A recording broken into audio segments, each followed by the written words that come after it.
Okay, South of My Days, let's talk about that. So this is a lengthy poem and I am going to read it again. So if you could follow along, that'd be awesome. South of my days circle, part of my blood's country, rises that tableland high and delicate outline of bony slopes wincing under the winter low trees, blue-leaved and olive, outcropping granite, clean, lean, hungry country, the creek's leaf-silenced, willow-choked, the slope a tangle of medlar and crabapple, branching over and under, blotched with a green lichen, and the old cottage lurches in for shelter. Oh, cold the black frost night, the walls draw in to the warmth and the old roof cracks its joints. The slung kettle hisses a leak on the fire.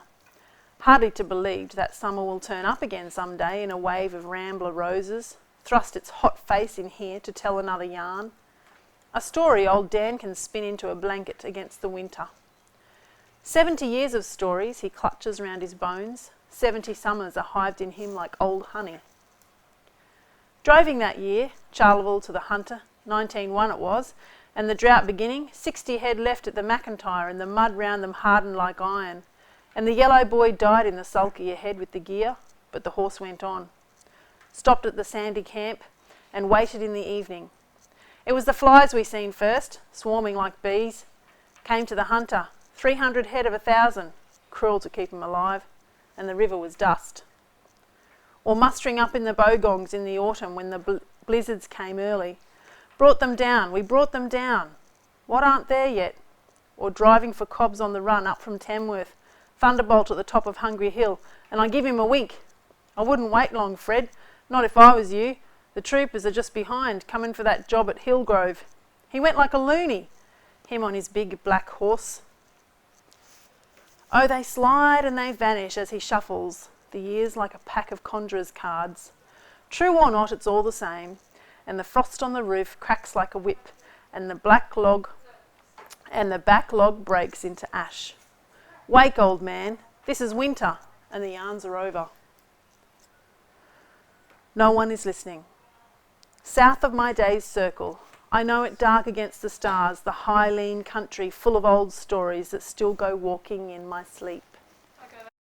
Well, let's talk about what it's about first, and then we'll just go stanza by stanza and we'll write down some of the techniques that are used. Okay, first of all, this is her, Judith Wright, in Queensland, thinking of New England, similar to the other poem that we did. It's one of her best loved and most famous poems, this one. And again, it talks about the unity between landscape and her as the poet. It's a celebratory poem of New England, the physical country and also the country of the mind. It addresses the role of memory and story. It highlights traditions and cultural heroes which have been raised to, here's a funny word, mythopoetic levels, myth and poetry, mythopoetic, thus providing valid traditions for a rootless society. So let's go stanza by stanza. The first stanza deals with the southern landscape and how it's so important to her. She describes parts of the landscape, the real landscape, such as the tableland, the granite rock, the trees, and the old cottage. So we imagine that this is probably her memory because she's writing from Queensland, thinking about New England. So she says in the first line, south of my days circle, part of my blood's country. So that metaphor of the blood leads us to think of a life force, indicating a kind of a life force, something that's really deep within her, something that's maybe indicative of her ancestral ties to the region. Then in the second line, she talks about the second and third line, really, when she's talking about the tableland, she uses contrast with the vocab of delicate and bony. And that's also personification of the slopes. Yeah. She uses that a lot. She does. It's very common throughout her poetry to do that. You've got some assonance also with bony slopes, the O sound, And then the alliteration of wincing under the winter. So what's personified? The slopes, specifically, yes. The slopes wince and they're also bony. Then she goes on to describe different elements of the country using vivid description. For example, with clean, lean, hungry country. So there you've got some assonance as well. Clean, lean, hungry country. And then she uses these past participles to help to describe what it's like around the creek. So she says the creek's leaf silenced, willow choked. A very unusual way to use those words. So that gives us a sense of movement, because we can imagine the willows around the creek and the leaves and all of that sort of stuff, the tangle of those other plants and trees. But it gives us a feeling of life and of movement by using that past participle with the noun. Then she goes on to talk about the old cottage lurching, which again is personification. And there's a connotation there with the old cottage has a connotation of an English dwelling, combined with those introduced plants and trees. And in New England, because of the climate, they actually grow quite well, those European trees. Why would the old cottage be lurching in for shelter? It's cold, for protection, trying to protect itself against the elements, against the landscape. Again, if it's a cottage, it's probably, it's got that English connotation, not really something that belongs naturally in that particular environment. You've got a bit of contrast from earlier in the stanza with those slopes and that high outline. Remember, the tableland is high, and then you've got the imagery of the cottage personified lurching in, you imagine it sort of crouched over a little bit to try and protect itself. So there's contrast there. Any questions on stanza 1? Stanza 2 starts with an exclamation. Oh, cold the black frost night. So she's been remembering and describing in the first stanza, and then she's interacting with it. She's like really, really remembering. Vivid memories. And it's a very icy kind of a feel. The walls draw into the warmth. What do we call that? With the w. Alliteration. And the old roof cracks its joints. Onomatopoeia and personification, all in one. The slung kettle hisses a leak on the fire. So you've got those sound devices using the assonance and the alliteration to help us really imagine what it would have been like inside the cottage. Yeah, onomatopoeia as well, very good. So she's described a lot of wintry things, and then she goes on to say, hardly to be believed. Is that a full sentence? Hardly to be believed that someone will turn up again someday. No, she's using truncation. So she leaves out the words it is or it could hardly be believed. It is hardly to be believed. So it's more of a conversational, more intimate way of expressing herself. So it brings a feeling of immediacy because of that spoken language sort of technique. So now she's talking about summer and its wave of rambler roses. Roses are wild or briar roses that kind of climb. You might have seen them, climbing roses. They sort of just go around everything. Thrust its hot face in here. Alliteration of her. Personification of summer. And what's it going to do, this summer thing? Tell another yarn. So we've got a pun with the word yarn because the next line talks about spinning him into a blanket. So yarn meaning a story, or yarn meaning a piece of the twiny wool stuff that you can actually use to make blankets and such. Yarning is, as in the storytelling, is a very Australian way of telling stories. And we'll talk more about that in a minute. Now she introduces a character, which brings a sense of familiarity and comfort. It's Dan. It's old Dan.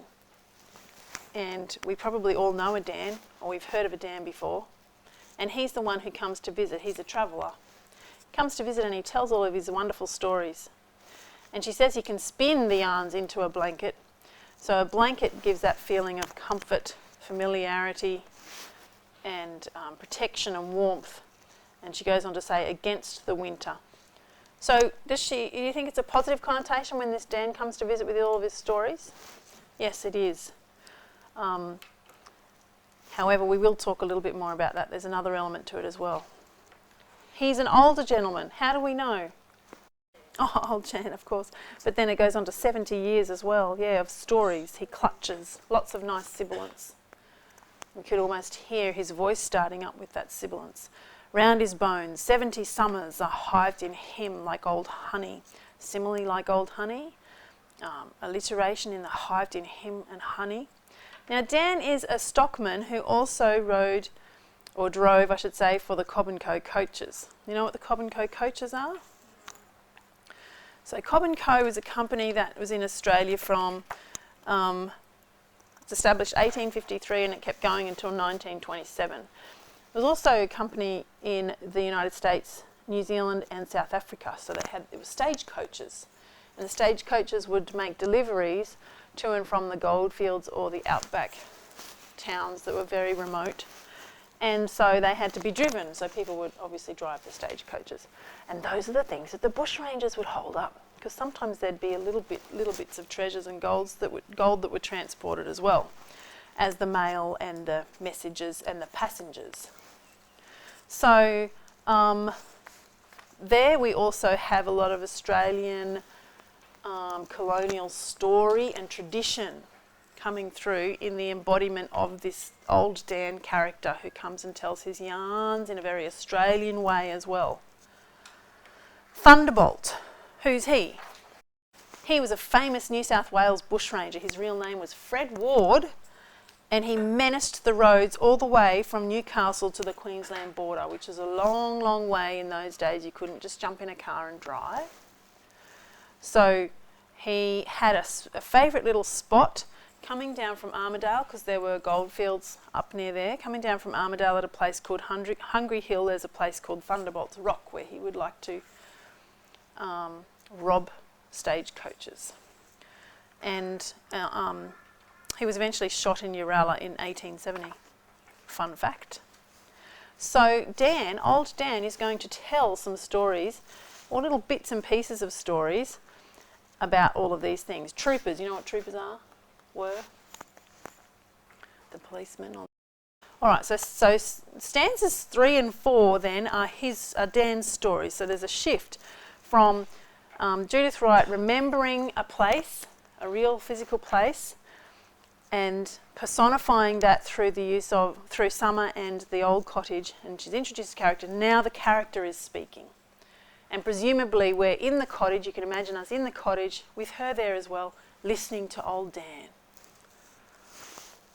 And I read that to you, and he talks about different places, he talks about the time, he talks about the drought.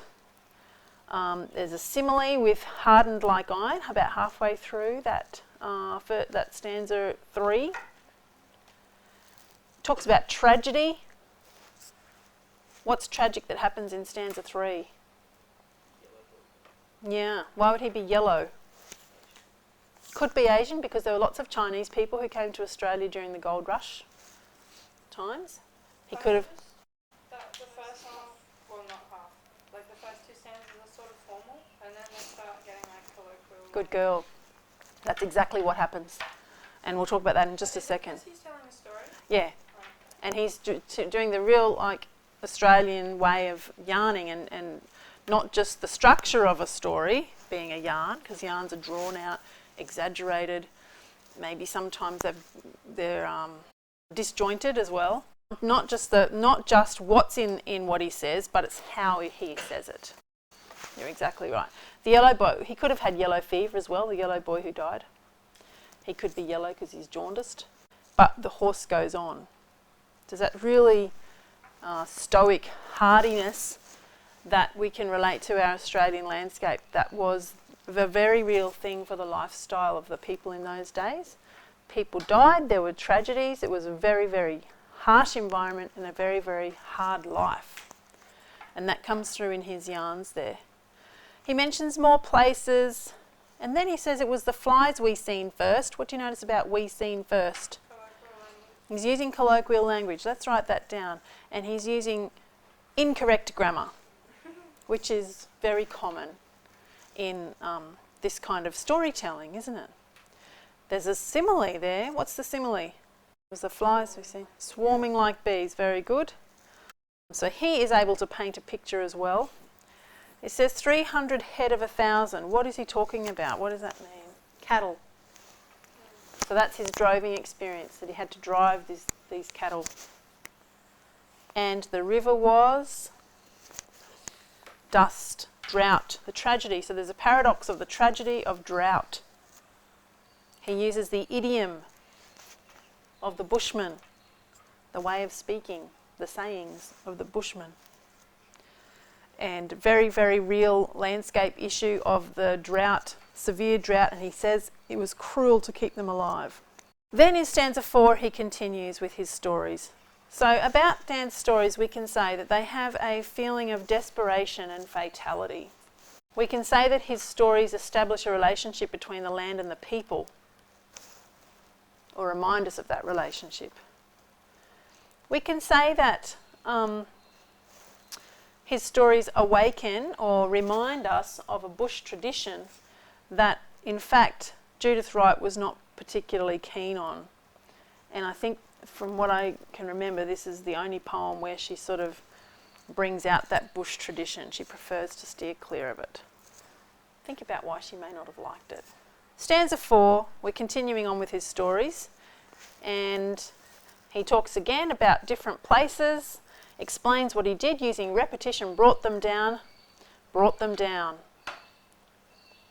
aren't there yet? So those who are left, those cattle that are left, because he's still mustering.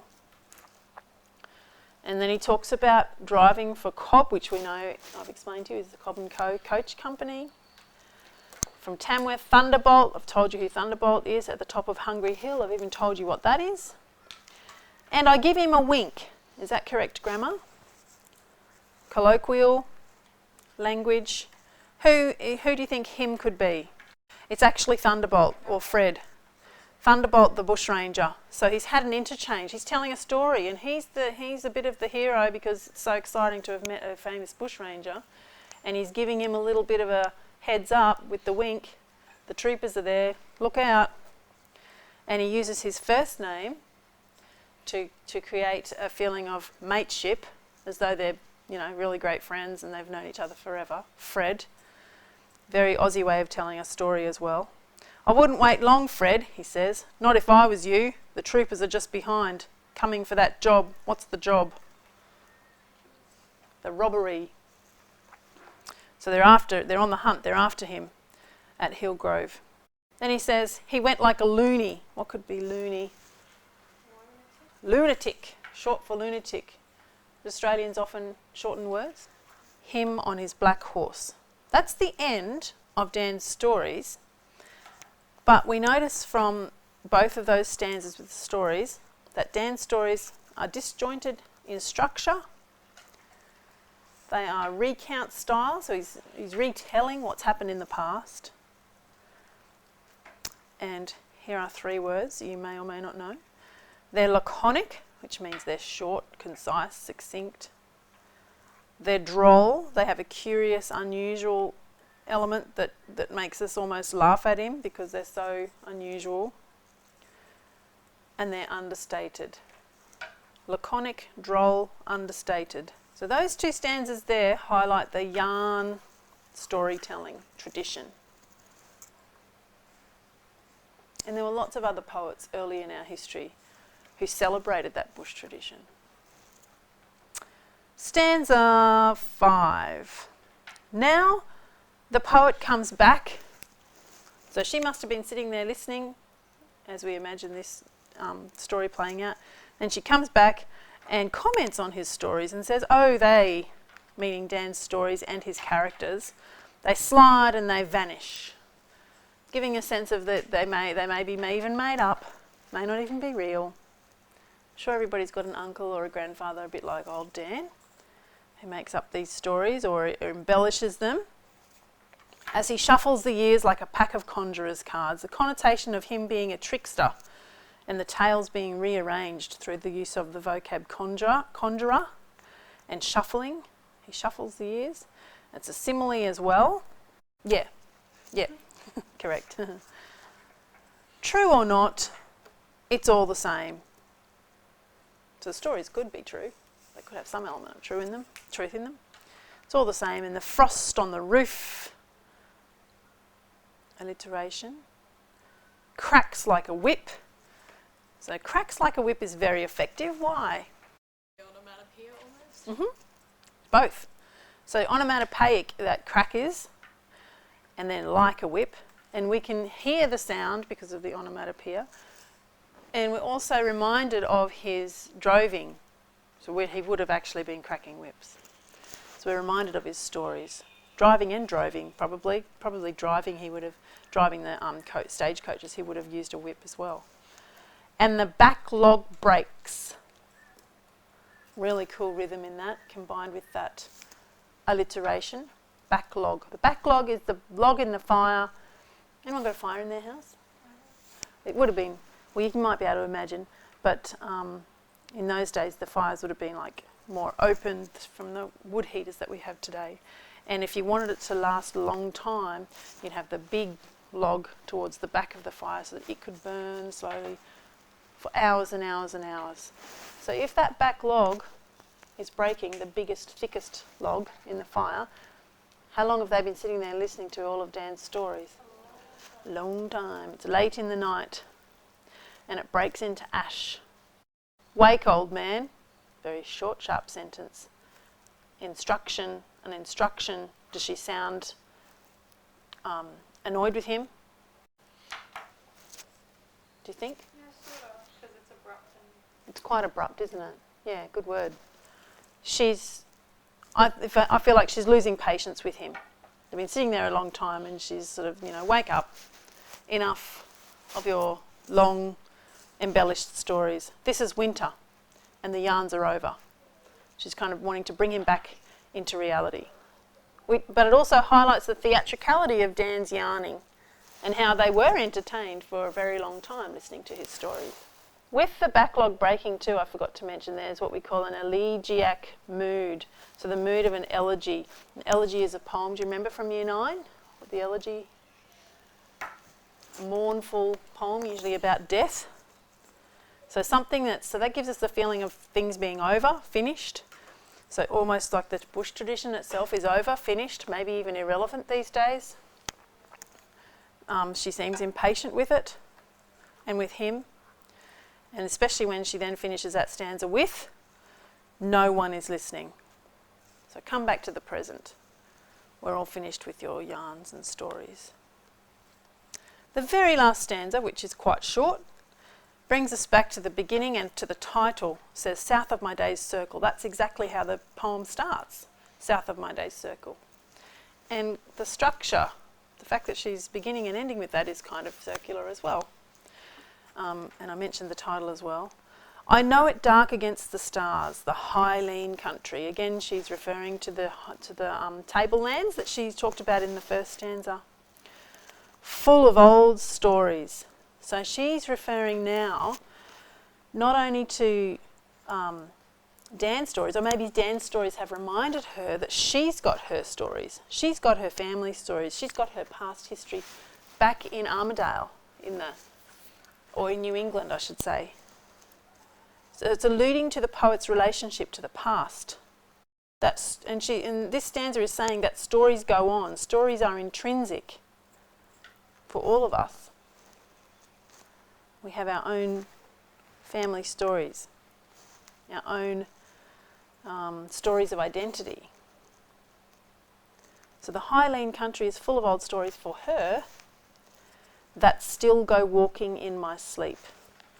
So the stories still have a life of their own. And then remember she talked about the Bloods country in the first stanza, in the first line, with the connotation of life force for her. These stories still go walking even when she's asleep. So they will continue on and on and on. Why would she say sleep?